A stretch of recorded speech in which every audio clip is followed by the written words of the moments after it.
Hey, what's up, you people? And today, as you can probably tell, we're reacting to an idiot explains Blade Runner, which I honestly have like a 50-50 in my mind if I've reacted to this or not. But you know, let's not worry about that right now. If I recognize it, I recognize it. If I don't, I don't. It's all good. But we're gonna actually hear a word from today's sponsor. So today's sponsor is me. So, I came across this thing called Last Gamer Standing, and then I'm like, oh yeah, I'm just gonna sign up, you know, see what this is all about, you know, all this good stuff, right? And then I found out that it's a nice little fundraiser and organization to help out rare diseases such as cancer, and then, you know, all that ugly stuff that happens on with the human body that, you know, shouldn't, but it does. But, you know, it's like a little fundraiser, right? But then it's also a slight competition of voting for certain gamers, and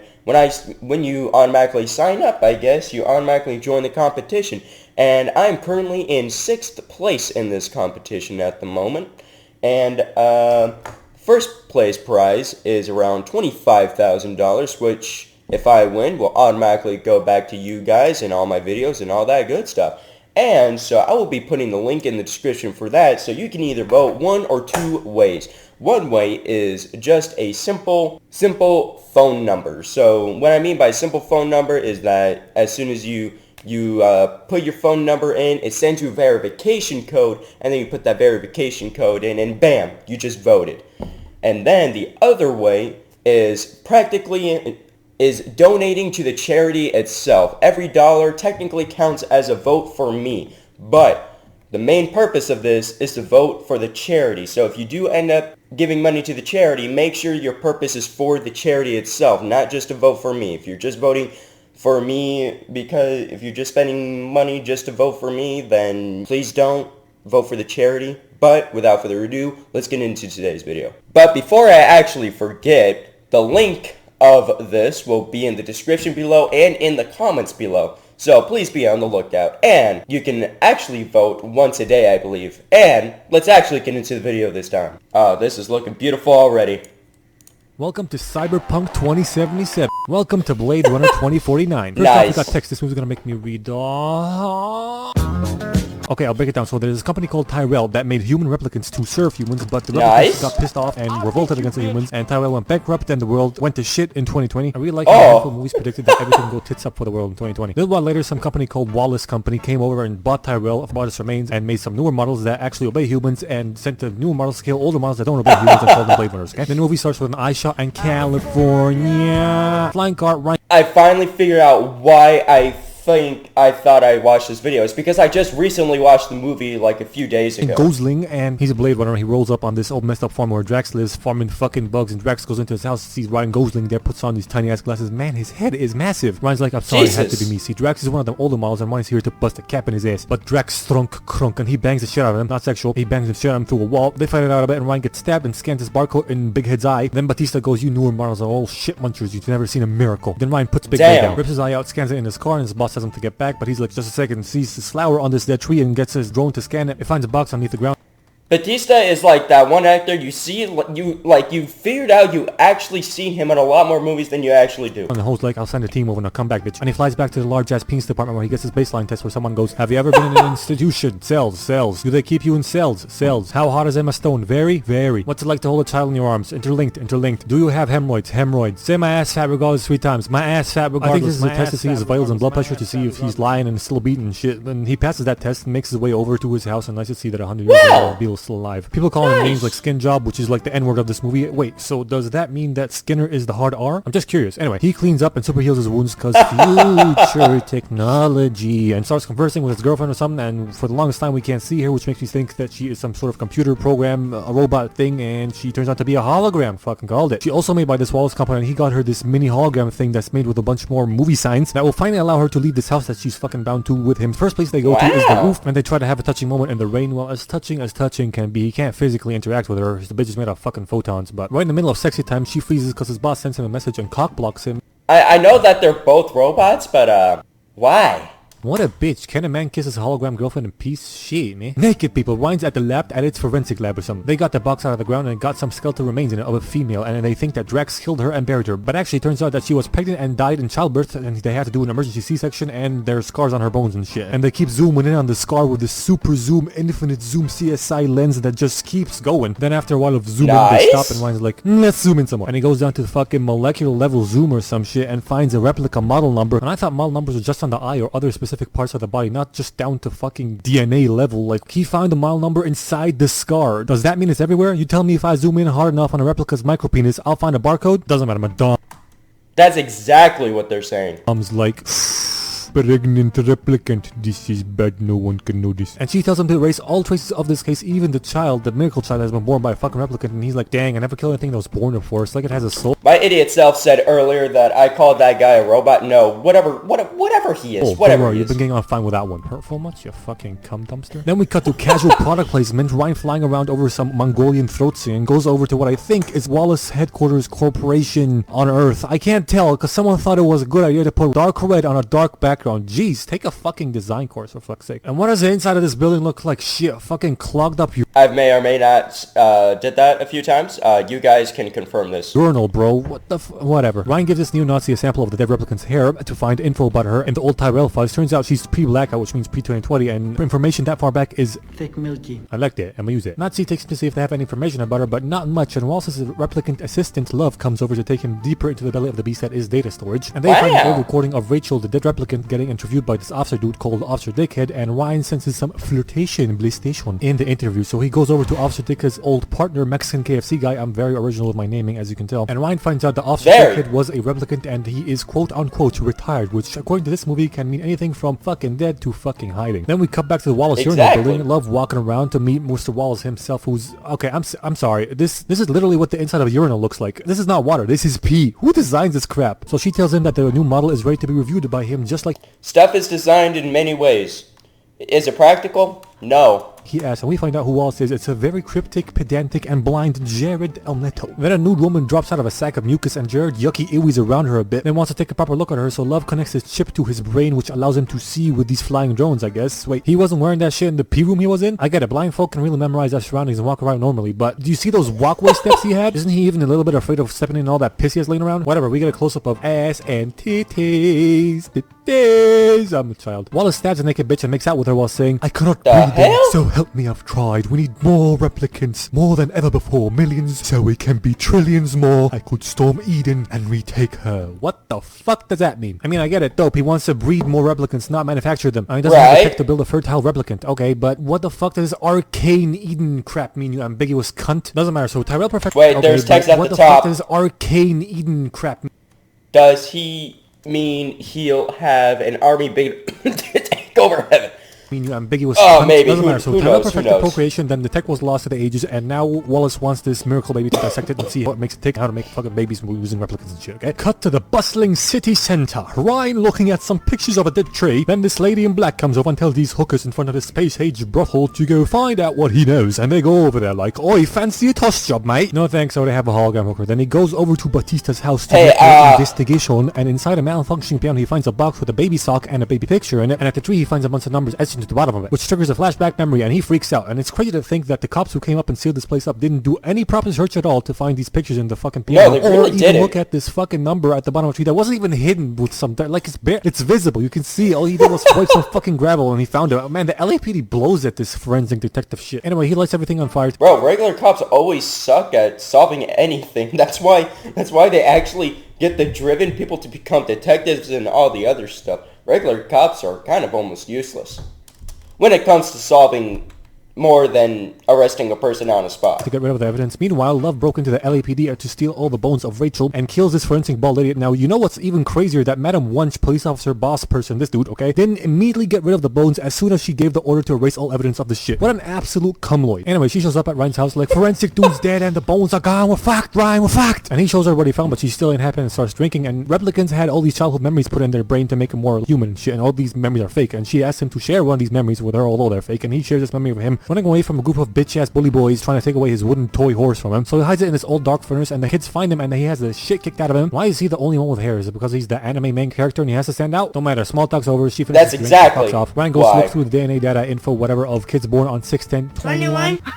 The number he found etched into the bottom of the tree, and he turns his girlfriend on, not sexually, Love the meme. just a projector thingy. And she knows about the wooden horse story, and turns out that the same number is etched into the bottom of the wooden horse. And he's like, bitch, put that away, you finna get me killed. I know you were special. That's just a goddamn coincidence. Now keep your trap shut and let me look at his fucking DNA. And he finds a girl and a boy with the same DNA, which is apparently impossible, and they were both at the same orphanage. The girl died and the boy disappeared. So they make their way over to the orphanage, which is in San Diego, for more investigation. And San Diego right now is basically Wallyland, full of trash. And over there he immediately gets shot at and pseudo-EMP'd, then crash lands. Yeah, I'm gonna say the science, I'm pretty sure it actually is impossible to have the same DNA. Or at least, there's always, of course, you know, child and mother, spouse, not spouse, whatever, will have, like, some parts of the same DNA, but wouldn't have the exact same DNA.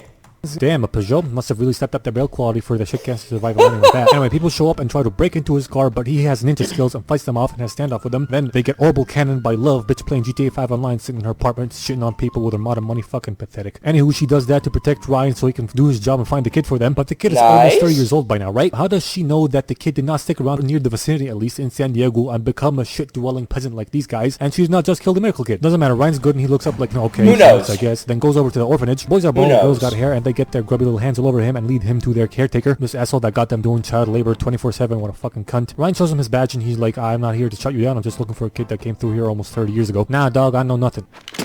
I think you do. And he does. It takes him to his office, and on the way, Ryan recognizes the place that he was walking through from his memory. Then they get to the office, and this hoe looks through the records to find that the records for that whole year have been ripped out of the book. And he's just like, that wasn't me. And he shuffles himself out of the room, and Ryan just like leaves him, lets him go. Yo, snap out of it. One of your main leads is just, Ryan, shut up. Ryan, busy thinking. And he goes down to look through that place to find the spot where he hid the horse from his memory. And he finds the furnace. It reaches inside all twitchy like, and he finds the horse with the date on its feet like, Lord help me, it's true, I'm the prodigal son. Oh shit, I'm so fucking screwed. Then our whole fucking Gabriella like, I know you were special, born not made, you're a real boy now, Pinocchio. And his name is K because officer number or officer code, whatever, is K-42069, whatever, who cares, some numbers, everybody calls him K. And she's like, you need a real name now. And everyone likes K. Important one, like Joe. Seriously, Joe? Ever heard of average Joe? Regular Joe? You know how unimportant the name Joe is? Name one important Joe. Shit, I forgot the president. Never mind. He goes to Dr. Anna Stelline, and she's a meme maker. Sorry, memory maker. I mean, maybe she makes memes. I don't fucking know. She's a memory maker, and apparently she's the best in the business, and she works sometimes as a contractor for Wallace, and she has a compromised immune system, so she lives her life behind the glass like Bubble Boy, and it's illegal to use real memories and put them in replicants' brains, and he's here to check if his memory is indeed real or not. So she puts him in the chair and uses a movie science machine to look into his brain and look at his memory. She about to say, oh hell, it's real. He's just like...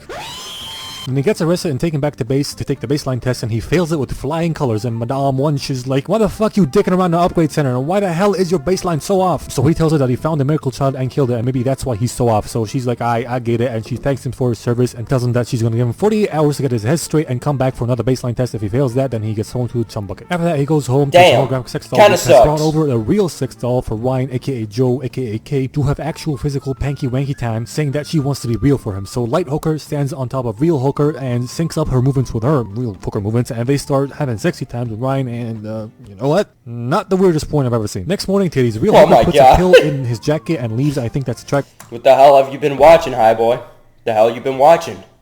Though, and Holloway didn't see her do it, because if she did, she'd have told Ryan, which is fucking unbelievable, because basically, she's a home surveillance system, but what's even more unbelievable is that the dude has like less than 24 hours left before shit hits the fan for him. Alright, and she's like, I'm coming with you, but you have to delete me from the home console so they don't get access to my memories and find out where you're going, all that stuff about the horse and shit, and just put me all on that hologram stick of yours. Honey, I hate to break it to you, but they probably already have backups of you. Haven't heard of cloud storage, sugar tits? They're probably already listening in on his life because you were partly designed as a tool for the government to spy on people's lives. And the unbelievable part is the mere fact of her saying this does not immediately mobilize a squadron of Wallace dudes to come over here and fucking arrest this guy. Matter of fact, they should have been here when Ryan came back from the orphanage, and she was so sure he was a miracle child. Okay, it's called movie logic. It's movie logic, you know. deal with it. When he deletes her off the health system and breaks the antenna thingy, does that warrant any reaction from Love? You for real right now? You gotta be yanking on my pubes, bro. Come on. Anyway, bitch ass Love shows up at Ryan's house, but he gone, and she goes over to Madame Wunsch at the LAPD. Like, where is he? I don't know, ho. And fuck you for stealing our balls. And FYI, he burned the rest of the evidence and killed and disposed of the miracle child. So she crushes the glass in her hand and goes, "You think we can't lie, bitch? You know what? I'll tell Wallace you shot at me first, so I had to kill you. Then do what you gotta do, bro. Do what you gotta do." Holy fuck, my organs. Stabs her and checks Madame for Ryan's location. Turns out he's in Vegas. I don't know. I kind of forgot about I think they're tracking him because there's a track on his car. If so, he's a retard for using it. Yeah, let's use a fucking police vehicle to escape from the police. That's smart and fucking dumbass retard. Anyway, dude's in Vegas because he took his horsey to I'm the Captain Now guy to find out where it came from, because he can scan it and find out where it came from. He's like, "Damn, cuh, this real wood, you rich nigga?" He also says something that it came from a place that used to be very radioactive, and apparently there's only one place like that, which is Vegas, because of a dirty bomb or something like that. So Vegas is very orange, has massive concrete boobs. Can I show this? Hold on, let me contact Lee. Hey, can I show massive concrete boobs without censorship? I don't fucking know, but who cares? It's not like we're ever getting monetized anyway. Oh, dick, so boobs. Oh, dude. These booby traps, nice. Booze, Casino, Dog, and Han Solo. He wants cheese, Gromit, and thinks that Ryan is here to kill him because he's an old model. But Ryan's like, "I don't want to hurt you, I just want to ask some questions." Bullshit. And he shoots him. Ryan falls off this place and then trips a wire and explodes, but doesn't die. I get it. He's a super soldier replica dude, but fucker blew up and got shot by one of the same weapons he used to kill Drax with. What the fuck? Anyway, they end up in this theater show, and Ryan disarms Han Solo and lets him get a few good licks in to prove to him that he comes in peace. So Han gets convinced and invites him up for a drink. Unless his dog drink whiskey. Wait a fucking second. Doesn't alcohol kill dogs? Are you fucking insane, Harrison? Whatever, dog lives somehow, and turns out that Han is Officer Dickhead, the guy that pumped his seed into Rachel and made the miracle baby, and he left it to keep it safe because he didn't want to get dismembered and shit. And Ryan's like, "Fuck you, Dad." Not really, he doesn't say that. He actually hangs out a bit, but then a squadron of Oh, he's the miracle baby. Oh. Dudes close in on their location and as you know, I am also there's a reason why I say idiot reacting to idiots. And kidnaps him when Love puts her online. And we see two classic examples of dumb bitch syndrome. First, Hollow girlfriend comes out her fucking USB stick to stop Love, and she's like, "No, don't hurt him." But Love destroys her USB stick, killing her forever. What's the plan here, Gabriella? Are you gonna fucking persuade her to stop with your words? No, she fucking killed you, okay? Forever, you're gone. And now Joe's depresso. And second, Love leaves Ryan, no double tap to make sure he's dead. Bitch, you know replicants are built like T-800s. Cunt just ran through a fucking granite wall. That's a surefire way to get him to whoop your ass later on in the movie, if you ask me. And guess what? Real life really finds him because of the GPS pulse she put in his pocket. He's still alive. They take him back to their lair and patch him up a bit. Bleeding Black comes along. A bunch of exposition gets dropped. Basically, they believe that if replicants can have babies, then they're not slaves. And she's the woman in the picture, and she popped her eye out, so they couldn't identify her that easily. They're also building an army for a revolution that the baby will lead. I hope they mean the spiritual leader, like Katniss Everdeen, not tactical leader or like strategic leader or anything, because that'd be a terrible idea. And she says he led Wallace to Dickhead, and he can't let Dickhead lead him to her because she's the one leading the revolution or whatever, and her plan's gonna get fucked. So he has to kill Dickhead, and she goes, "Don't worry, Dickhead only wanted his baby to be safe," and she is. Wait, she? What, you thought it was you sad sack of worthless shit? No. Oh. Wow. Oh, you're nothing. You're a useless piece of micro shit. This existential clusterfuck, you dumb slut. He's not the miracle baby. The miracle baby actually is Dr. Anna, the meme maker. Nice twist. Makes sense too. Boy with hair in orphanage is actually girl with hair in orphanage. That is. DNA is actually a decoy. That actually is a really good twist. Give him the fucking memory. Cut the Dickhead at the Wallace toilet, and Wallace wants to know where the baby is, but Dickhead legit has no info. So he brings out a clone of Rachel with a pretty shit hairdo and hopes that it'll help persuade him to cooperate with him. But Dickhead stares at her, deadass goes, her eyes were green. Jared could even clone the bitch properly. What a loser. Wait, if he cloned her and she still can't give birth, then how is finding the baby gonna help? Does the kid come with a Windows activation key or something? Don't matter. Wallace be like, "Off-world, we have everything we need to make you talk." I think off-world means off the grid or something, not too sure though. Then we cut to Ryan talking to some petite hologram titted porn ad. Hey, what about hologram titties? Are the nipples a different color from the boob? Let me check. Yup. Then they get censored. Really? Yeah. Who came up with these rules, man? I don't fucking know, dude. Love is currently transporting Dickhead off-world for some cock and ball torture.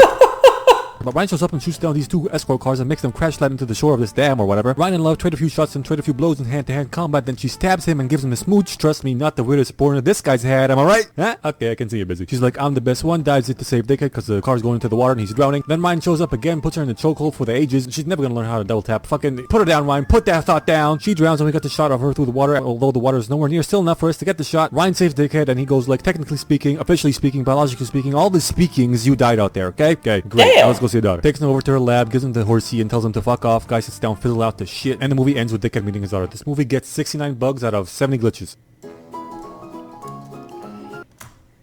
I believe that's like a 6 out of 10 maybe? I don't really know.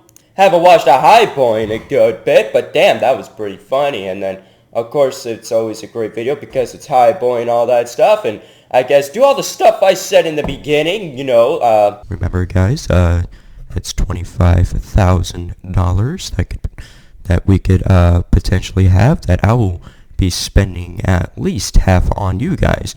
And I have actually a lot of plans if I actually do this, so please help me out here, and please go vote. And without further ado, hope you guys have a great day, morning, night, whenever it is for you, and see you in the next.